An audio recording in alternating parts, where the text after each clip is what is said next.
자, 꿈에 한 큰 나무가 자라서 하늘에 닿는 장면이 나옵니다. 이 나무는 느부갓네살 왕을 상징합니다. 꿈의 둘째 장면에서 하나님께서는 느부갓네살을 7년 동안 짐승들과 함께 들에서 지내게 될 것이라는 사실을 알려주십니다. 또 그 마음은 변하여 인생의 마음 같지 않고 짐승의 마음을 받아 7대를 지나리라. 한 가지 흥미있는 것은요, 어떤 분들은 여기에 나오는 7대를 그 마지막 때의 7년 환란으로 푸는 경우가 있는데 7대는 몇 년일까요?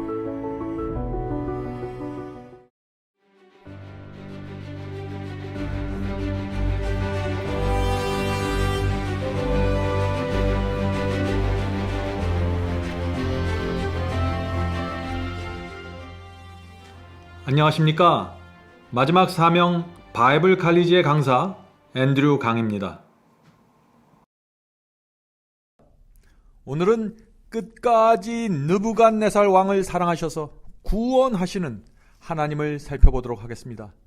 이제 기도드리고 시작하겠습니다. 하늘에 계신 아버지, 오늘도 하나님께 저희의 인생을 드립니다. 받아주셔서 주의 길로 인도해 주시옵소서. 이 시간에도 주께서 하늘의 창고를 여서서 말씀을 나눠 주시옵소서. 주님, 지금 함께 예언을 공부하는 성도들을 위해서 기도드립니다. 이분들은 주께서 오래전부터 사랑하시고 인도해 오신 자녀들입니다. 이번 예언 학교를 통해서 마음속에 하나님의 뜻과 말씀이 분명하게 세워질 수 있도록 축복해 주시옵소서. 이제 하나님의 말씀을 펼치겠습니다. 하늘의 지혜를 내려주셔서 말씀을 밝히 이해할 수 있도록 도와주시길 예수 그리스도의 이름으로 간절히 기도합니다. 아멘. 지난 시간에 우리는 느부갓네살 왕이 회개하고 하나님께 완전히 굴복하는 장면을 보았습니다. 오늘은 느부갓네살 왕이 자신의 과거를 회상하는 장면을 살펴보겠습니다. 다니엘서 4장 4절부터는 느부갓네살이 회개하기 이전의 과거로 돌아가게 됩니다. 다니엘 4장에는 느부갓네살 왕이 지난 날을 되돌아보는 회상이 나온다고 말씀드렸습니다. 자신이 어떻게 하나님을 경외하는 사람이 되었는지를 뒤를 돌아보면서 고백하는 회상입니다. 이 회상은 그가 꿈을 꾸는 장면에서부터 시작됩니다. 다니엘 4장 4절 5절입니다. 나 느부갓네살이 내 집에 편히 있으며 내 궁에서 평강할 때 한 꿈을 꾸고 그로 인하여 두려워하였으되 곧 뇌 속으로 받은 이상을 인하여 번민하였었노라. 느부갓네살 왕이요, 무당과 박수를 초청해서 이 꿈이 무엇인지 해석을 물어봤습니다. 그러나 그들이 알 수가 없죠. 그래서 이번에도 다시 다니엘을 불러드립니다. 8절부터 10절입니다. 다니엘이 내 앞에 들어왔으니 그의 안에는 거룩한 신들의 영이 있는 자라. 이 느부갓네살은요, 하나님의 영이 다니엘의 마음속에 계시다는 사실을 알고 있었습니다. 다니엘과 함께 지내온 35년 동안 다니엘의 신앙과 삶을 옆에서 지켜봐 왔기 때문에 아는 것이죠. 계속해서 읽겠습니다. 내가 그에게 꿈을 고하여 가로되 박수장 벨드사사라. 이 벨드사사는 다니엘의 바벨론식 이름이죠. 내 안에는 거룩한 신들의 영이 있은즉 아무 은밀한 것이라도 네게는 어려울 것이 없는 줄을 내가 아노니 내 꿈에 본 이상의 해석을 내게 구하라. 느부갓네살 왕은 다니엘을 가리켜서 그의 안에는 거룩한 신의 영이 있는 자라고 존경을 나타냈습니다. 이 한마디의 말 속에 다니엘의 신앙과 인격과 생애가 담겨져 있는 것입니다. 다니엘이 바벨론 궁전에서 어떤 모습으로 살았길래 그런 말을 할까요? 우리 주변 사람들이 우리의 생애를 보면서 저 사람의 안에는 거룩한 신의 영이 있다라는 평가를 내리게 된다면 얼마나 좋을까요? 하나님께서는 느부갓네살에게 하나님을 경외하는 사람의 신앙을 보여주기 위해서 다니엘을 느부갓네살에게 붙여주신 것입니다. 느부갓네살은 다니엘의 그 순결한 삶을 지켜볼 때마다 양심의 가책을 받았을 것이고 또한 감동을 함께 받았을 것입니다. 그러면서 또 한쪽에서는 세상에 대한 욕심을 놓지 못한 채 살아가고 있었던 것이죠. 육에 속한 사람들은 순수한 그리스도인의 삶을 보면서 대개 두 가지의 반응을 동시에 나타내게 됩니다. 한쪽에서는 양심의 가책을 느끼고 다른 한쪽에서는 그 사람을 부정하고 미워하고 나아가서는 핍박하고자 하는 충동을 받게 되는 것이죠. 사람들은 순결한 그리스도인의 삶을 보는 동안 양심의 음성과 육체의 음성, 그 두 음성을 들으면서 어느 하나를 선택하게 됩니다. 느부갓네살 왕도 다니엘의 그 순결한 삶을 옆에서 보면서 오랜 세월 동안 두 음성 사이에서, 성령의 음성과 육체의 음성 사이에서 결정하지 못하고 괴로워하는 시간을 보냈을 것입니다. 다니엘 2장에 나오는 첫 번째 꿈처럼 여기서도 먼저 꿈의 내용이 나오고 그 다음에 꿈에 대한 해석이 이어집니다. 그래서 10절부터 18절까지가 꿈의 내용이고 19절부터 27절까지가 해석입니다. 자, 꿈에 한 큰 나무가 자라서 하늘에 닿는 장면이 나옵니다. 이 나무는 느부갓네살 왕을 상징합니다. 여러분들이 말씀을 들으면서 여러분 스스로 이 느부갓네살 왕이 꾼 이 꿈의 의미를 한번 상상해 보시기 바랍니다. 다니엘서 4장 10절부터 12절이죠. 내가 침상에서 나의 뇌 속으로 받은 이상이 이러하니라. 내가 본즉 땅의 중앙에 한 나무가 있는데 고가 높더니 높이가 높더니 그 나무가 자라서 견고하여 지고. 자, 이 장면은 느부갓네살 왕의 권세가 크게 자라고 높아지는 모습을 뜻하는 것이죠. 그 고는, 그 높이는 하늘에 닿았으니 땅 끝에서도 보이겠고 그 잎사귀는 아름답고 열매는 많아서 만민의 식물이 될 만하고 들짐승이 그 그늘에 있으며 공중에 나는 새는 그 가지에 깃들이고 무릇 혈기 있는 자가 거기서 식물을 얻더라. 느부갓네살이라는 나무 아래서 들짐승과 새들이 기대어 살아가는 모습을 지금 상징적으로 말하는 것이죠. 다시 말해서 느부갓네살 왕과 바벨론에 기대어 온 나라와 세상 사람들이 살아가고 있다는 지금 뜻입니다. 자, 여기서 나무는 제가 느부갓네살 왕을 상징한다고 했죠? 다니엘 4장 22절에 분명히 그 해석이 나와 있습니다. 왕이여, 이 나무는 곧 왕이시라. 지금 다니엘이 해석해 주는 것입니다. 이는 왕이 자라서 견고하여지고 창대하사 하늘에 닿으시며 권세는 땅 끝까지 미치심이니이다. 모든 나라의 사람들이 느부갓네살을 의지해서 살 만큼 그의 권세가 높아졌다는 뜻이죠. 자, 이제 꿈의 두 번째 장면으로 들어갑니다.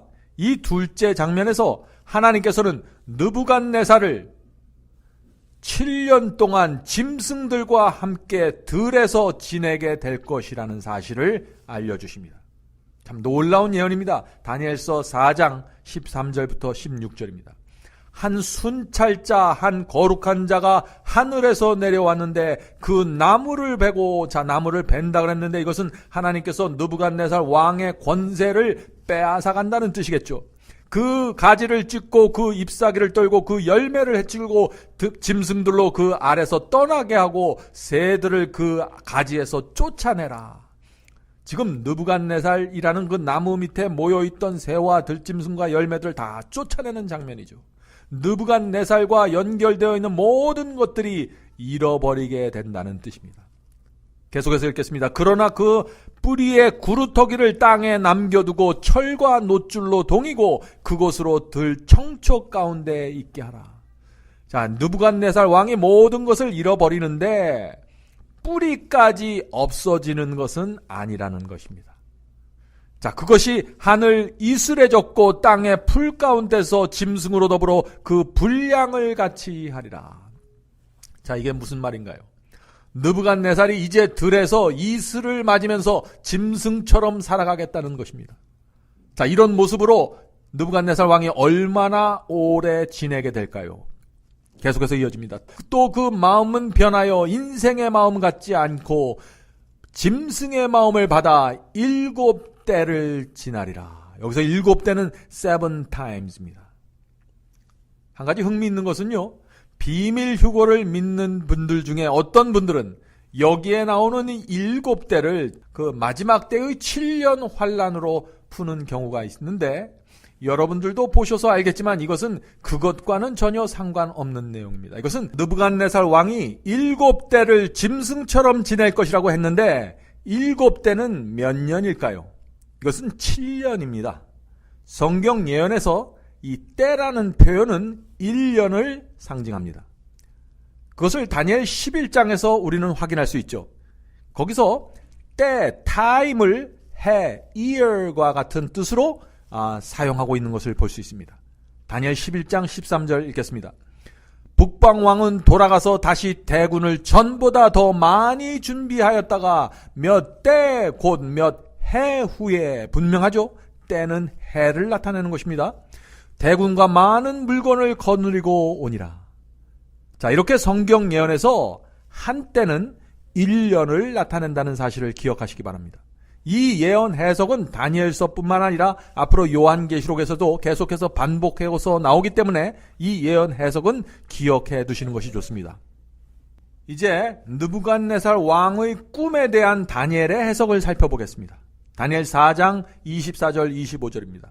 왕이여, 그 해석은 이러하나이다. 왕이 사람에게서 쫓겨나고 들짐승과 함께 거하며 소처럼 풀을 먹으며 하늘 이슬에 젖을 것이요 이와 같이 7대를 지낼 것이라.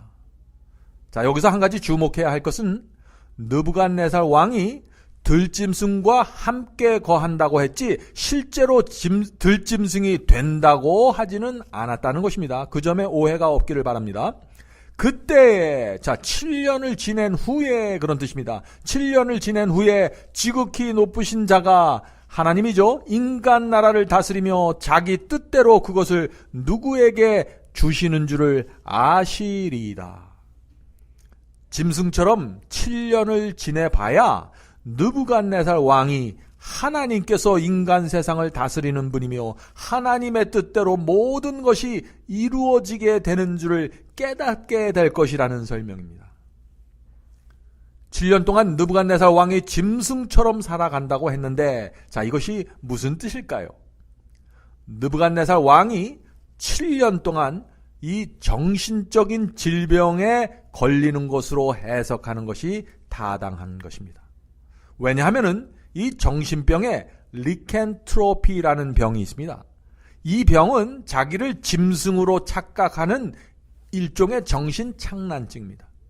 그래서 누구든지 이 병에 걸리면은요, 자신의 외모에 전혀 관심이 없어지고 손톱, 발톱, 머리카락이 길어도 상관하지 않게 되고 짐승처럼 소리 지르고 기어다니면서 짐승과 같은 음식을 좋아하게 됩니다. 그러므로 이 느부갓네살이 이 병에 걸렸을 가능성이 매우 높아 보이는 것이죠.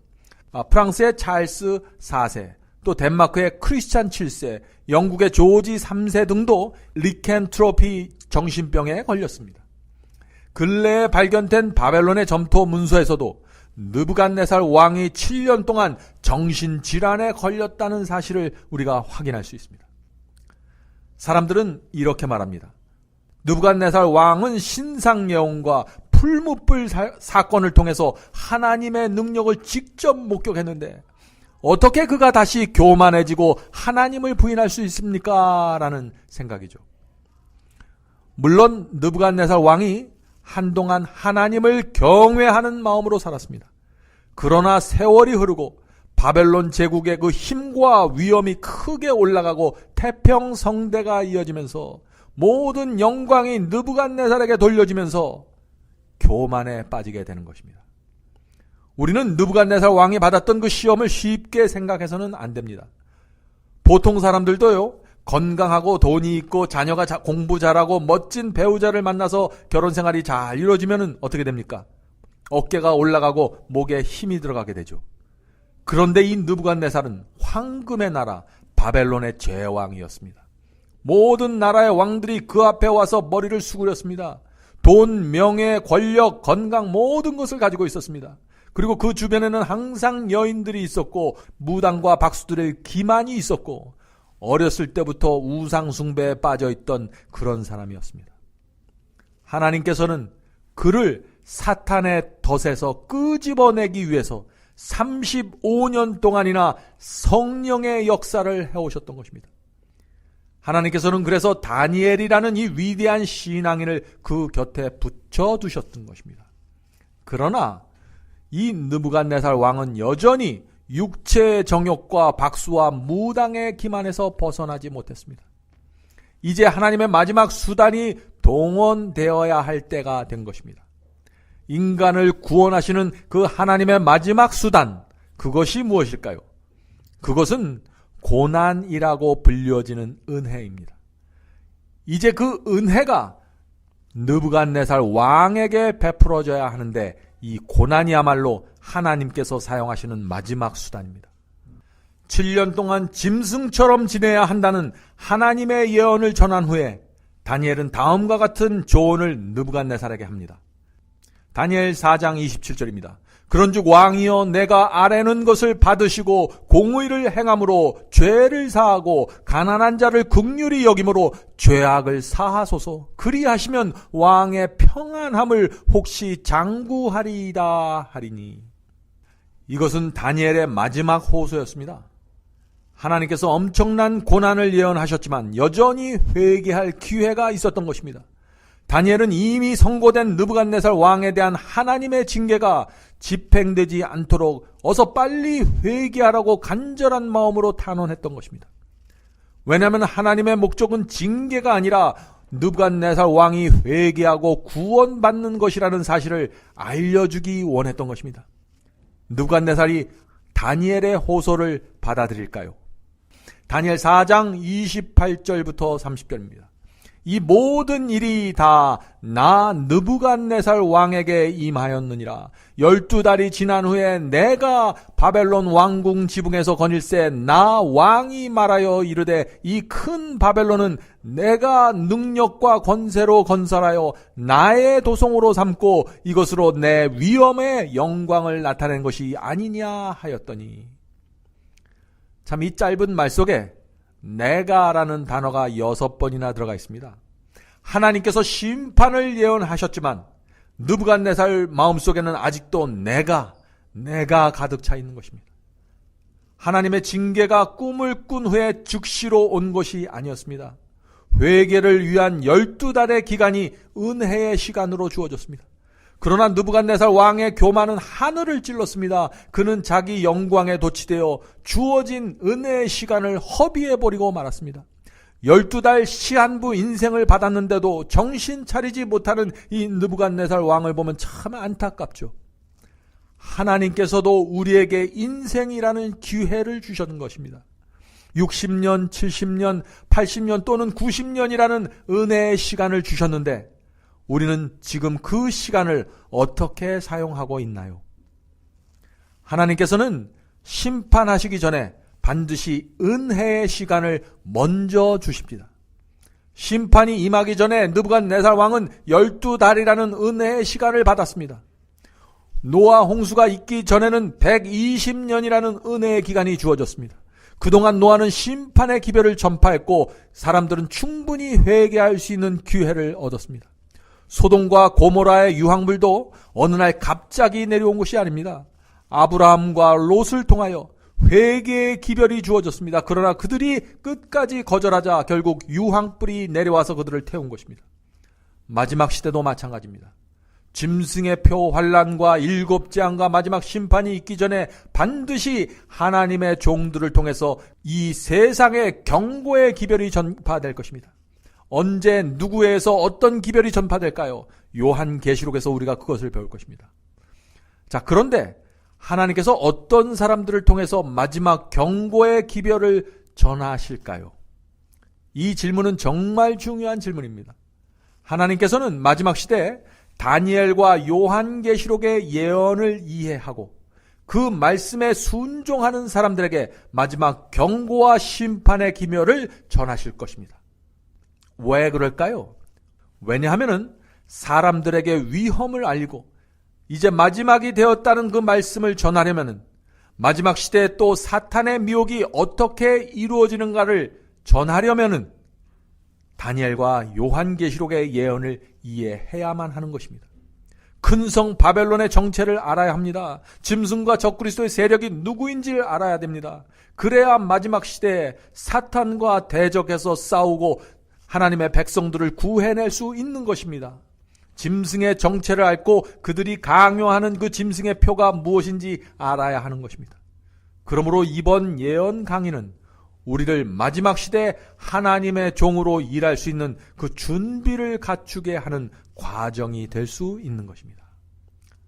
자, 정해진 12달이 지나자 느부갓네살 왕은 짐승처럼 살게 되었습니다. 그 말씀이 다니엘 4장 31절부터 33절에 있습니다.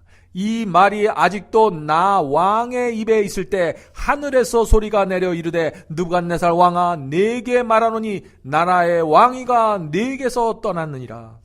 바로 그때 이 일이 나 느부갓네살에게 응함으로 내가 사람에게 쫓겨나서 소처럼 풀을 먹으며 몸이 하늘 이슬에 젖고 머리털과 같이 자랐고 손톱은 새 발톱과 같이 되었더라.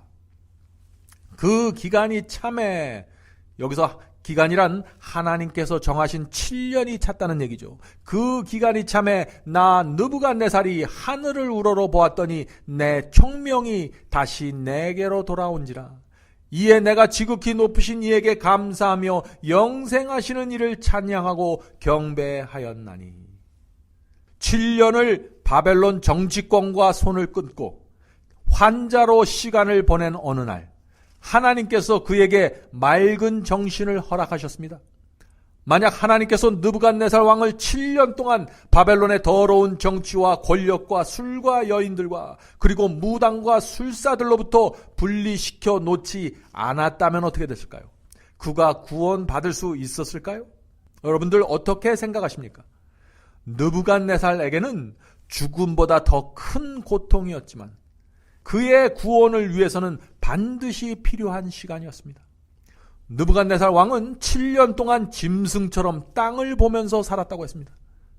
그러다가 7년이 지나면서 다시 하늘을 우러러 보게 되었고 정신이 돌아왔어요. 이 헬라어로 사람을 안드로포스라고 합니다. 근데 이 안드로포스라는 말은요, 위를 쳐다보는 존재라는 뜻을 가지고 있습니다. 그래서 사람은 위를 보고 사는 존재로 창조된 것입니다. 그런데 사탄은 우리로 하여금 땅만 쳐다보고 살도록 지금 끌어가는 것이죠. 사탄의 목적은 땅에서 이루어지는 일들에 우리의 온 마음과 생애가 붙잡혀 살게 만드는 것입니다. 우리가 그렇게 살면 안 되겠죠. 결국 하나님께서는 드디어 느부갓네살 왕을 구원하실 수 있었습니다. 그런데 이 느부갓네살 왕이 회개하기까지 몇 년 걸렸을까요? 35년 걸렸다고 했습니다. 저와 여러분이 회개하고 하나님 앞에 손들고 나가는 데는 과연 얼마나 긴 시간이 필요할까요? 느부갓네살 왕이 그랬던 것처럼 우리에게도 7년의 고통이 필요할까요? 우리가 성령의 호소하시는 역사에 반응하고 굴복한다면 하나님께서는 우리를 평강의 길로 인도하실 것입니다. 다니엘 5장에서 우리는 매우 중요한 예언을 다루게 됩니다. 마음을 집중하고 강의를 따라오시길 제가 부탁드립니다. 다니엘서 5장은 바벨론이 패망하는 마지막 날, 정확하게 기원전 539년 10월 13일 밤에 있었던 사건을 기록하고 있습니다. 그날 밤 어떤 사건이 일어났을까요? 그날 밤에 다니엘 2장의 신상 예언에 나오는 그 금머리가 떨어져 나가고 은가슴과 양팔 시대가 들어서는 세계사에 남는 엄숙한 사건이 그때 생겼습니다. 다니엘서 5장은 다니엘 2장에 나오는 하나님의 예언이, 그 신상 예언이 정확하게 이루어지는 그 역사의 현장에 대해서 기록하고 있는 것입니다. 다니엘서 5장에서는 느부갓네살 왕의 손자인 벨사살 왕이 등장하는데, 이 벨사살은요, 할아버지 왕 느부갓네살의 그 신앙을 받아들이지 않았습니다. 그는 36세의 젊은 왕으로서 하나님을 거절하고 바벨론을 하나님께 대한 반역의 극치로 몰고 갔습니다. 바벨론의 멸망은요, 다니엘의 나이 86세경에 일어났습니다. 느부갓네살 왕이 죽은 해로부터 계산하면 23년 만에 일어난 사건입니다. 다니엘서 2장의 신상 예언이 주어진 이후 65년 만에 바벨론 멸망했던 것입니다. 다니엘서 5장은 하나님의 예언대로 금머리 나라가 역사 속으로 사라지고 은가슴의 나라가 세워지는 순간, 메데 페르시아에 의해서 바벨론이 무너지는 순간을 기록하고 있는 것입니다. 하나님의 예언이 정확하게 성취되는 장면을 지켜보고 있는 이 다니엘의 감동과 엄숙함과 두려움을 어떻게 표현할 수 있을까요? 이제 우리도 우리 앞에 남아있는 예언들이 우리 눈앞에서 성취될 때가 되면 그런 감격과 감동을 느끼게 될 것입니다. 제가 앞서 몇 차례 강조했던 것처럼 요한계시록을 정확하게 이해하려면 고대 바벨론을 잘 이해해야 한다고 말씀드렸습니다. 왜냐하면 요한계시록 후반부는요, 바벨론에 대한 이야기로 가득 차 있습니다. 요한계시록에서 나오는 바벨론은 마지막 시대의 교회를 뜻하는 것입니다. 12제자가 세운 그 기독교회가, 초대교회가 마지막 때 바벨론이 되어버리고 마는 것입니다. 예수께서 오시기 직전에 말이죠. 그런데 사도 요한은 계시록에서 왜 마지막 시대의 교회를 설명하면서 바벨론이라는 그 표현, 바벨론을 이용했을까요? 왜냐하면 요한은 고대 바벨론이 멸망하는 모습을 통해서 현대 기독교의 마지막 시대의 교회를 보여주려고 하는 것입니다. 그러므로 우리는 고대 바벨론이 어떻게 멸망당했는지 정확하게 알아야 하는 것입니다. 왜냐하면 바벨론이 멸망당하는 상황이 그대로 마지막 시대의 영적 바벨론이 무너질 때 반복되기 때문입니다. 고대 바벨론과 마지막 시대의 영적 바벨론을 연결시켜서 이해해야만 우리가 요한계시록의 후반부를 이해할 수 있게 되는 것입니다. 이것은 굉장히 중요한 개념입니다. 이제 고대 바벨론이 멸망하는 과정을 살펴보도록 하겠습니다. 다니엘서 5장 1절부터 4절 읽겠습니다.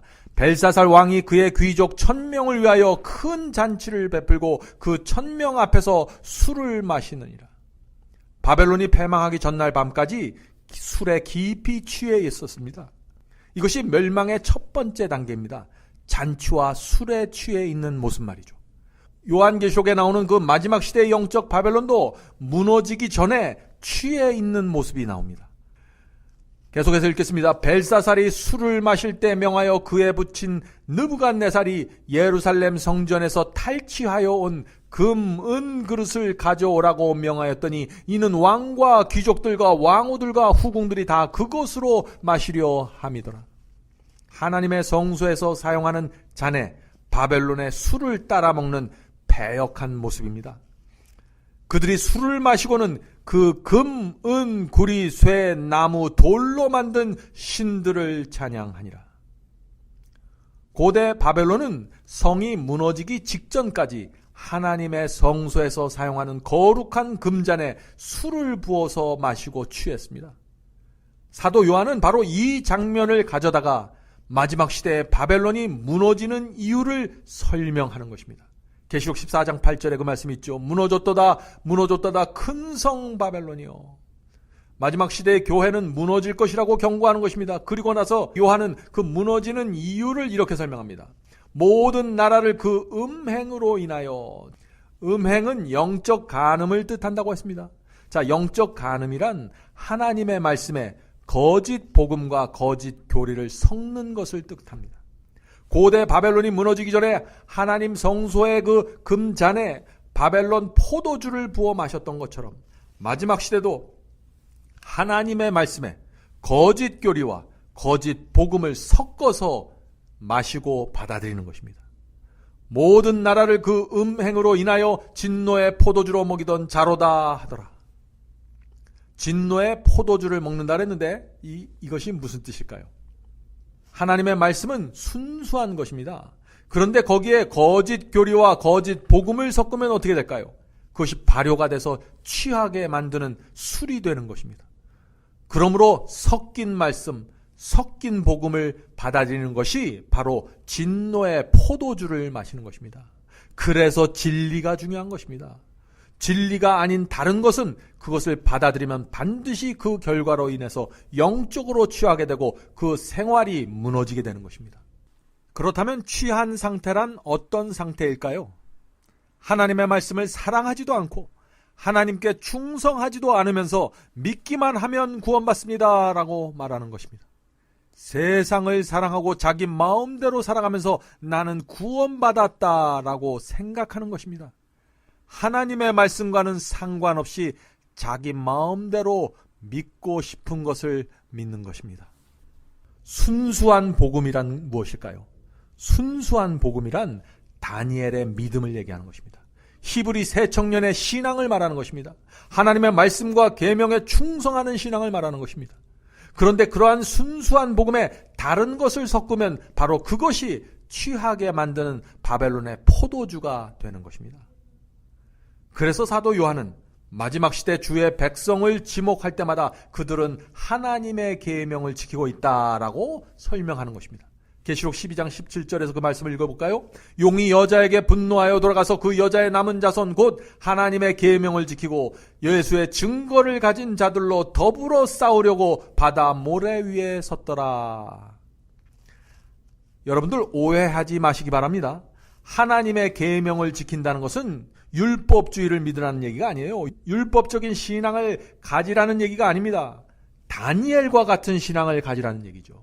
바벨론 속에 살지만 그 속에서 하나님의 말씀과 계명에 충성하는 신앙을 가지라는 얘기입니다.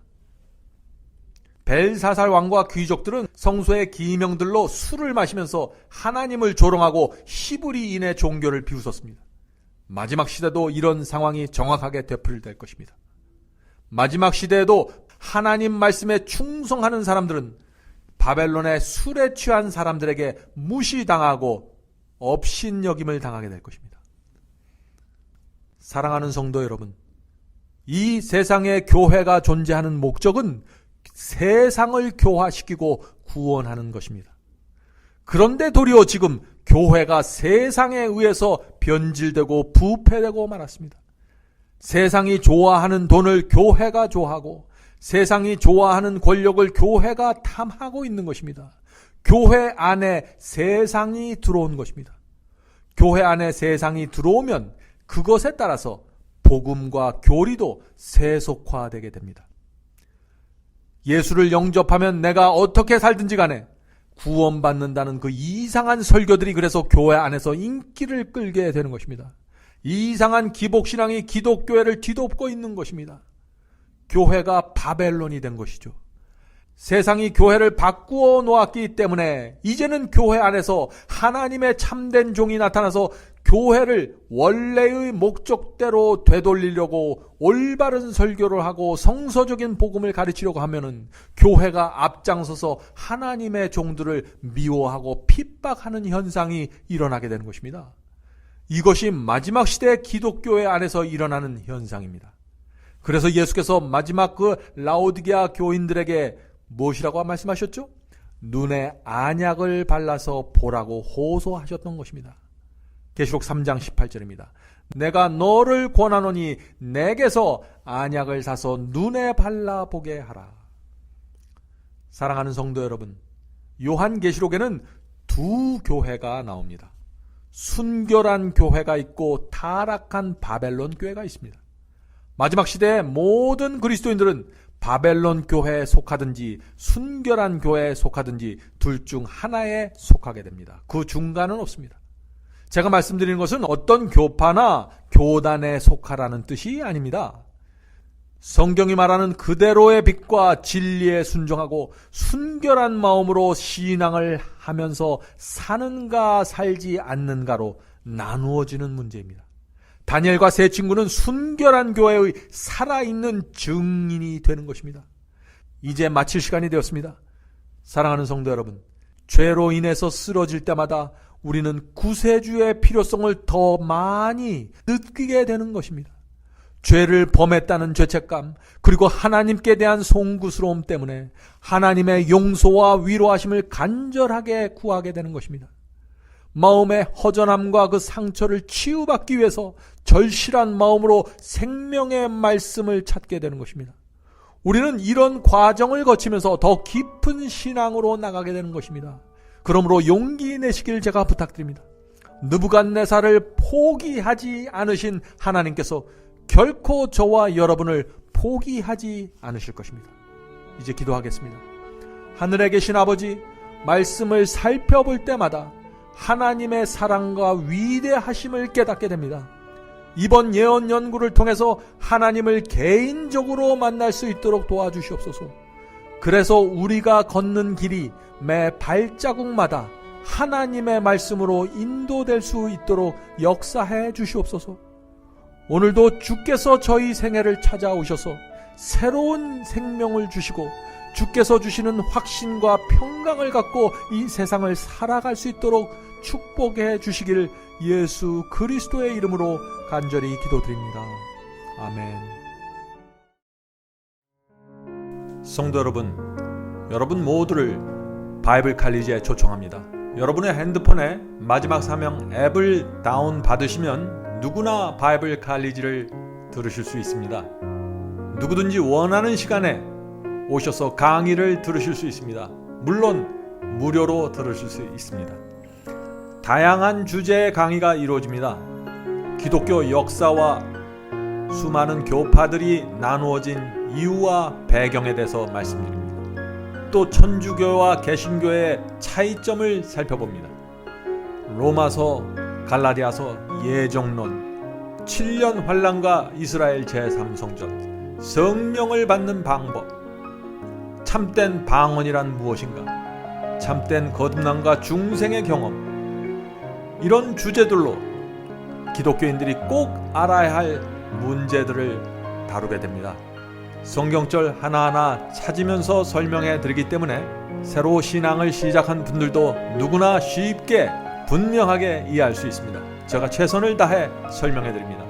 이번 기회에 여러분의 신앙을 말씀의 반석 위에 세우게 되길 제가 간절히 바랍니다. 그럼 바이블 칼리지에서 여러분을 찾아뵙겠습니다. 감사합니다.